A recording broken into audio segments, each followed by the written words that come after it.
Partnering for profit is that's what it's all about nowadays. The days of being a lone ranger in the world of business, they're pretty much over, and we have the advent of social media to thank for all of this,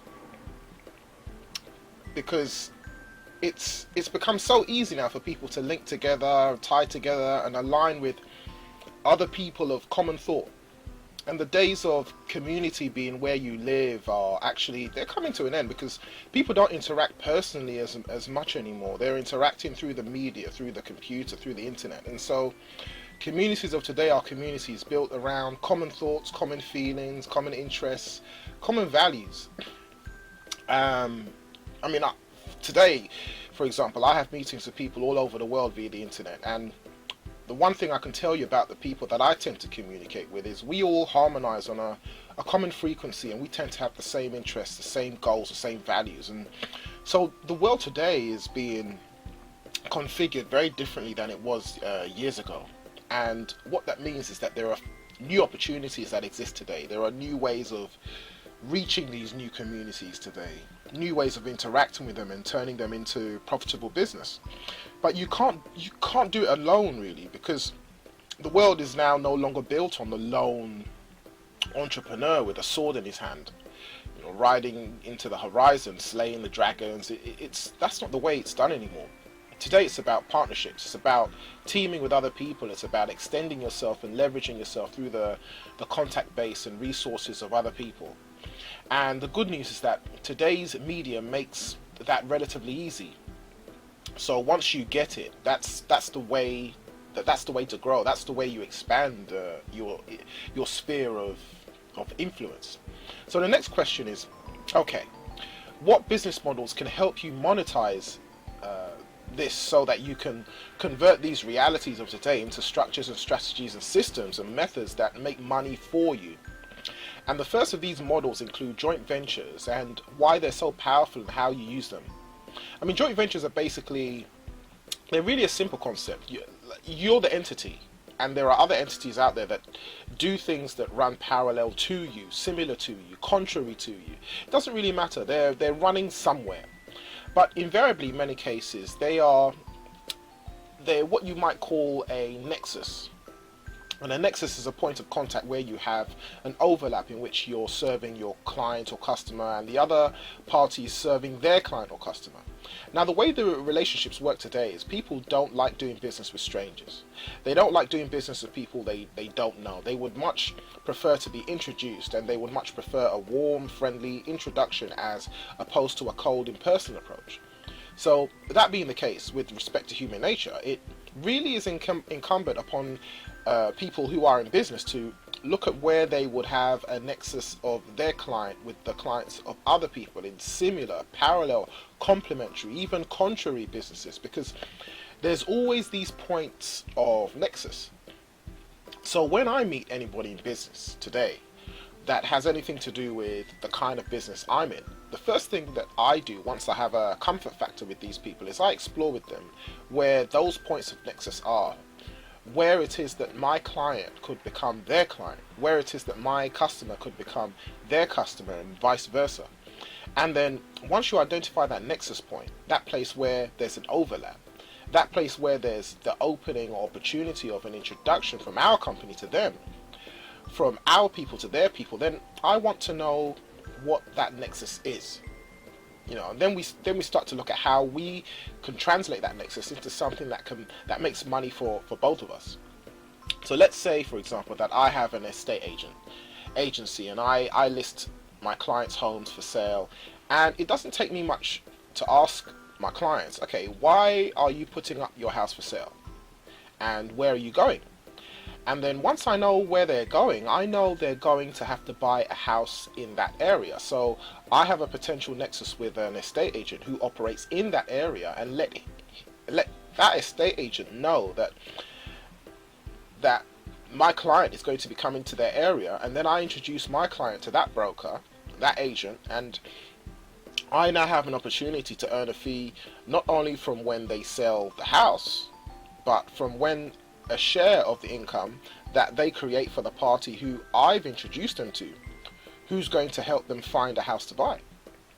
And I can introduce them to a moving company, I can introduce them to certain financial organizations and appraisal organizations that can help them evaluate the house and help in the process of selling the house, remodeling the house if they need to remodel it. So now, I just don't want to do this as a one-off. I don't want to put in all that energy just on one example introduction. What I then do is I form joint ventures with each of these people, like mini partnerships. And then I say, okay, when I refer somebody to you, you're going to pay me X. And when you make a sale, when you refer somebody to me, I'm going to pay you X. And when I make a sale, and then you try and formalize this with a little letter of an agreement that says you're each going to make a concerted effort to make these referrals on an ongoing basis. And once you have this process in place, then you have to nurture it. You nurture it, which means you constantly reach out to these people and massage the relationship, so that everybody has front of mind that this is an agreement that they've made and that you've all agreed to work together. After people start making money with each other in this process, what happens is they all start to become very proactive in the process. And it's real simple, that you're not going to give up any control of your business. What you're doing is you're expanding it out. But let's take this a few more steps further, just to start to see how we can expand the concept. Because joint venturing and partnering is not just an add-on to your business. When you engage in periodically, it should be a core part of your thinking process. How can you use partnering, joint venturing to radically expand your business? Because it's that powerful of a tool. So it's not something that you just occupy a neglected corner of your brain. You really need to pull this to the front of your mind and start thinking creatively of how you can use this. Let's give an example. Let's say that I have a certain type of service business that provides a series of services to a client. Now, it doesn't matter what the business is. My service base, because of my in-house expertise, has certain limitations to it, meaning, say, I'm an expert in so many ways of an aspect of a particular field, and so my ability to service my client it's somewhat limited in that area. So, I mean, you don't have to stay in that arena. You can broaden your service base through joint ventures and partnerships. So, for example, if you give a certain type of business, certain type of service, say, but the clients that you call in on you at the same time, that they have that particular expertise, they also need additional expertise that you don't have. Well, you can joint venture with somebody else. You can joint venture with them and provide for that client a service that you don't provide. And this is how you can start to expand your own capacity to deliver your own product and service base by having joint ventures. Now, one of the things that I try to tell people, especially in today's economy, the enemy of profit, and it really pays to write this down, the enemy of profit is fixed overhead. Now, why is the enemy of profit fixed overhead? Well, it's because at any given time in business, there can be downturns. They can be temporary, they can be short-term, long-term, or they can be semi-permanent. In other words, like the one we had in 2007 and 2008. And if you're locked into fixed overhead, all of a sudden, you go from profit to break even to loss, and maybe even to big loss, and possibly out of business very quickly.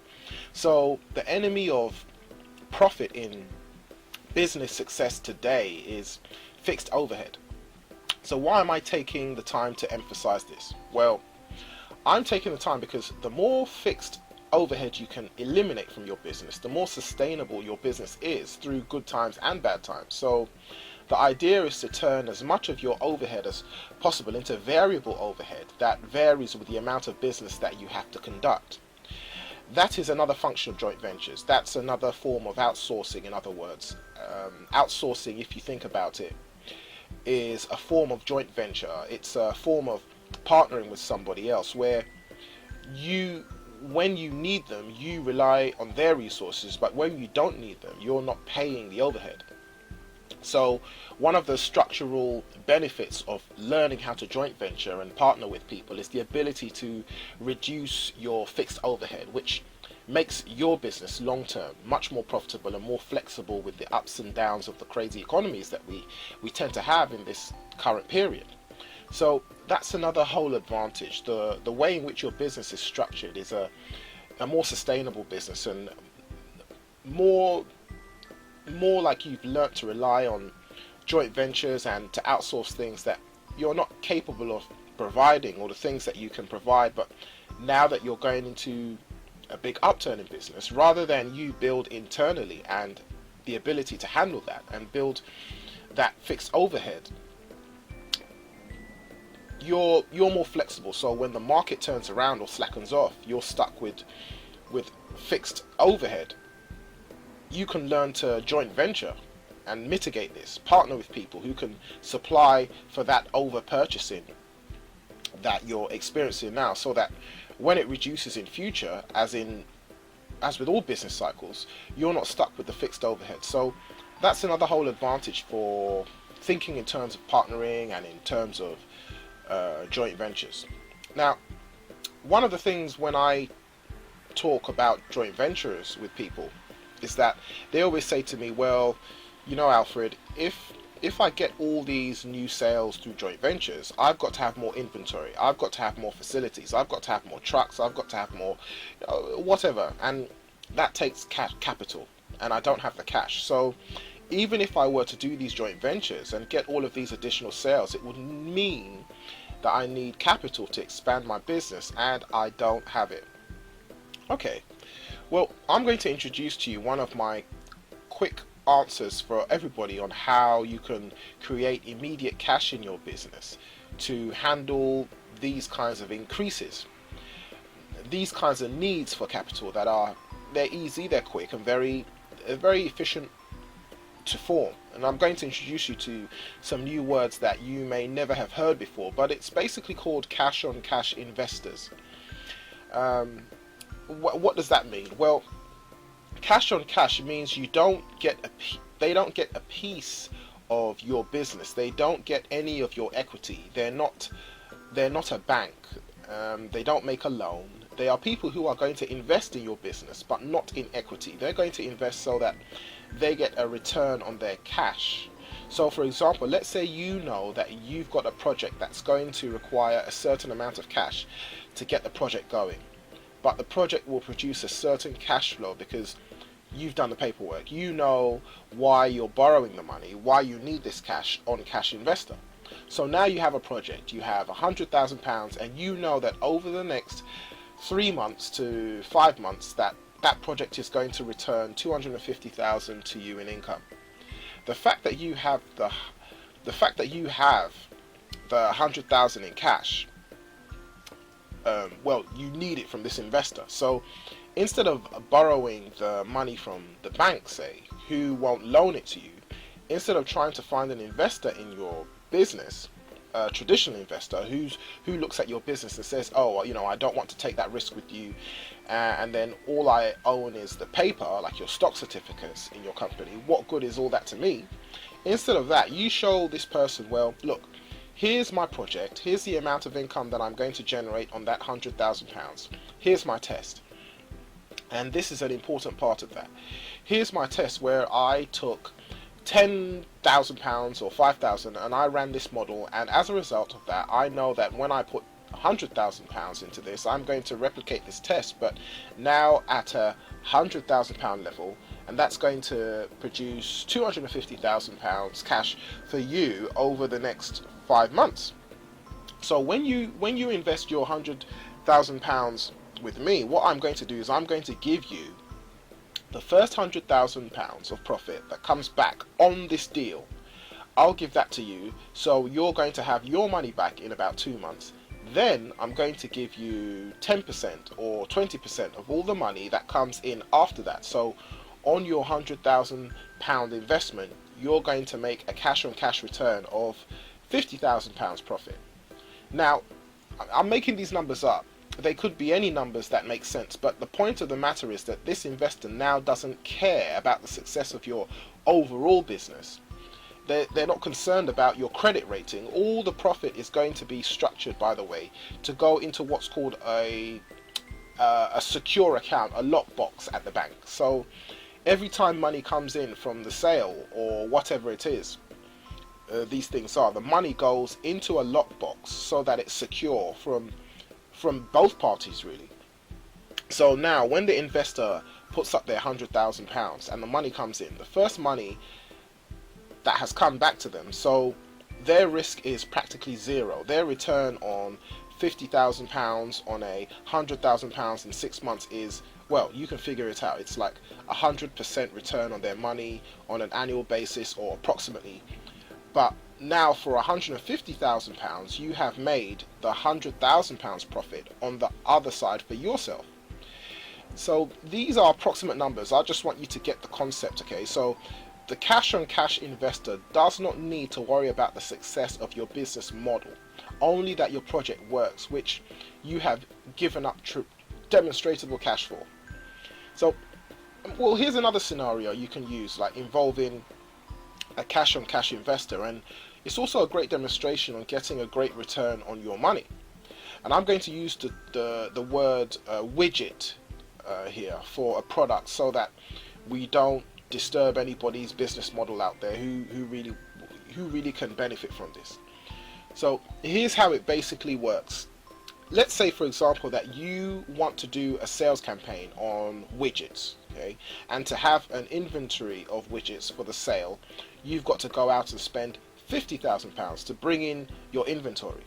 So let's say to sell that inventory after you did your test, which you did on maybe a few £100 worth of pay-per-click adverts, you know that if you spend £10,000 on pay-per-click ads, that you're going to be able to sell that £50,000 of inventory.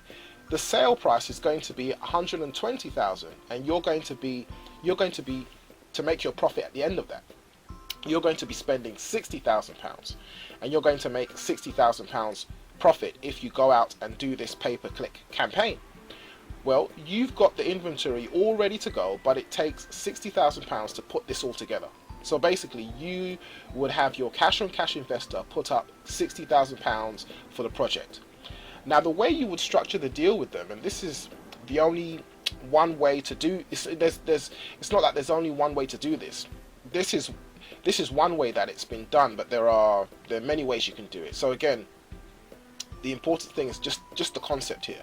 Basically, you've got £60,000 that the investor is going to put up. Okay, so what you give the investor, you tell the investor, okay, you say, look, we're going to run this campaign. I'm going to buy this inventory for £50,000.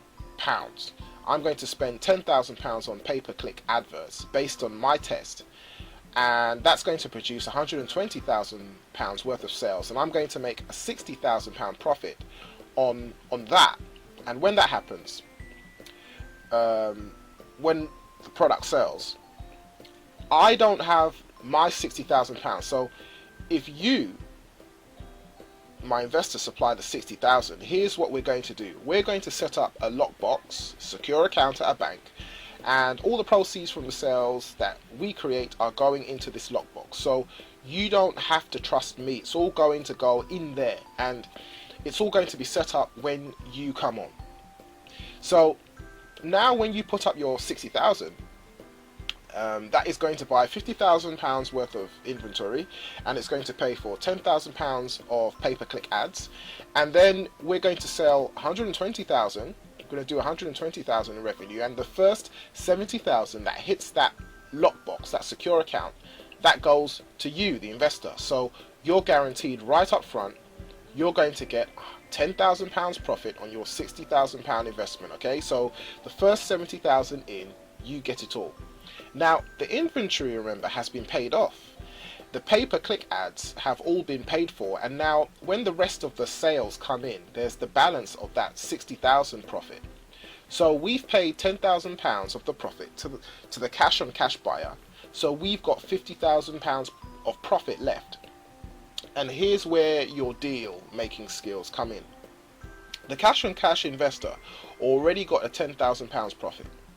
You've got £50,000 that you've made, and so of that you may be splitting back with them as the real heavy duty incentive to get them to do this. So you might split that 40% or 30%, let's say, to the cash on cash investor. So if they get another £15,000 from that profit, you deduct that from the 50,000 of the profit, and you are left over with, say, 35,000, and you didn't come up with a penny of that money, and your cash on cash investor just made the £10,000 that he made for sure when the money first came in, that paid his investment and paid back his original profit. The additional 15,000 of profit means he made 25,000 profit on a £60,000 investment, and he's made it within 3 to 4 months. Now that is a heck of a deal for an investor, any investor. The risk is minimal, and you've taken your profit capability that you didn't have the capital to do, and you've turned it into profit. Now, if you have the opportunity to do this again, you're not obligated to that cash on cash investor to do it again with them. You can take your profit and start putting that into the equation so that you can make the entire return on 35,000. So if you're still needing 60,000 to do it, now you're only having to get 25,000 for the next round from a cash on cash investor, and by 2 cycles you've got all the cash you need now to run things on your own without investors at all. So this is an incredibly flexible tool, and it's only as restricted as your imagination. If your imagination is good and you can come up with all kinds of cash on cash deals to make with investors on a project by project basis that give them phenomenal returns and open up phenomenal profit opportunities for you. So it's exciting that people think that it's hard to raise money for their businesses, and if you're trying to get an investor to invest in your business where you don't have any way to get their money back until you sell your company 20 years from now, that's not really exciting for them. I mean, owning paper in your company isn't exciting to them, and going to the bank and trying to get a loan from the bank today isn't exciting for you, because their favorite word is, well, the bank is no. So the whole idea is to have a way that the people out there who have got a little bit of money, who want to put it in a bank account and earn 1% interest per year, they don't want to put it in the stock market, because the stock market's it's in a bubble right now, and everybody kind of has a sense that this bubble's going to break at some point, and the government is going to stop putting money into the economy, and all of a sudden stocks are going to pay, so why take those risks? Why not get a better return than a bank? Do a cash on cash return on my business and you're golden, not burnt and crispy.